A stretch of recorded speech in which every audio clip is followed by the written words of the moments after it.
Hey folks, it's Wade the Shoe Dog here at the Shoemakers Academy. Today we're going to talk about heel counters and counter material, and I'll show you how to make one with the heel counter material we have. So what's a heel counter? The heel counter basically is the stiffening that you have in the heel of just about every type of shoe. Even a lightweight running shoe like this is going to have a heel counter. It'll stop you from breaking your ankle, hopefully. You know, and if you move up to a more firmer sort of hiking product, you're going to have an even stiffer heel counter. And when you get up to a really robust, even lightweight hiker like this, you're going to see that there is really quite a sturdy heel counter. You know, classic shoes, they were always made out of leather. Vulcanized shoes are made out of rubber. But for sort of waterproof sports shoe, hiking shoe, they are made out of a heat moldable plastic. And here it is. This is a 1.5 millimeter Surlyn. Where can you find this? If you have our shoe material kit, basically we'll open it up here.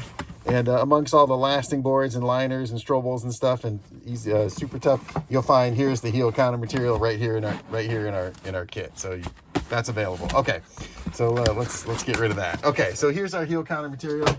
You know, our sample pattern. You know, we have a shoe that has a heel counter, right? And this covers the heel counter. So it's this big piece. But you know, here's our pattern for our heel counter over here. And actually, you know, we have the metal pattern here too that makes the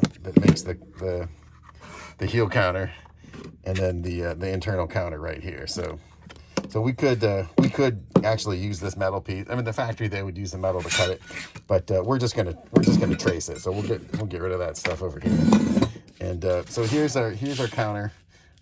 We're going to put it here on the edge so we can save as much material as possible. You see, there's enough here for probably 2 pairs of shoes. So, you know, you'll notice that this pattern actually has a little bit of a sweep in it. So we're going to preserve that. So we're going to get down here to the edge, and you can just use pencil. Now, this heat counter material has a fusible coating on it, and it's thermo moldable. And I'll show you how all that works in a second. So there we go.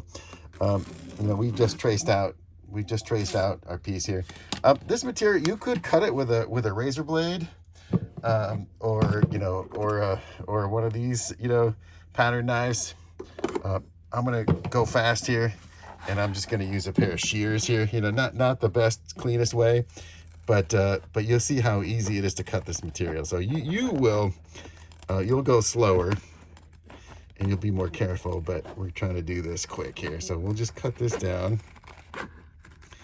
And there you go. Okay, so yeah, we could have done a better job with that, but don't worry about it. Now, here we go. So here's our piece, and the next part is, here's the last. So I said this was thermo moldable, right? And this is where the magic happens.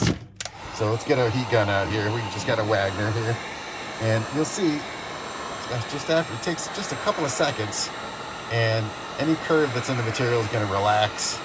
And there it just lays flat, and now it's ready.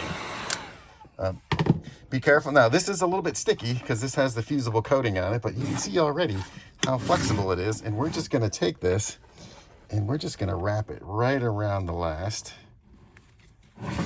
And we're just going to help it conform a little bit. Now, I could have heated it up a little bit more, which we should have done. And actually, this is the best part about this material, right?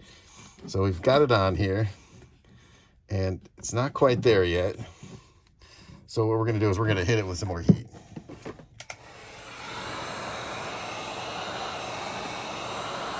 Keep your fingers out of there.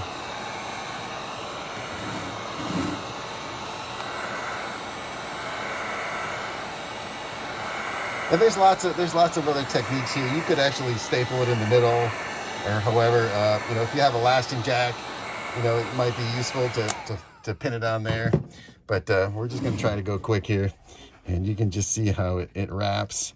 And if you stretch, you know, you put enough tension on it, it'll stretch. It'll take the shape of your heel counter. And just be careful. It's a little bit warm, and just smooth it down. Just smooth it down, and we'll just keep pulling it tight here.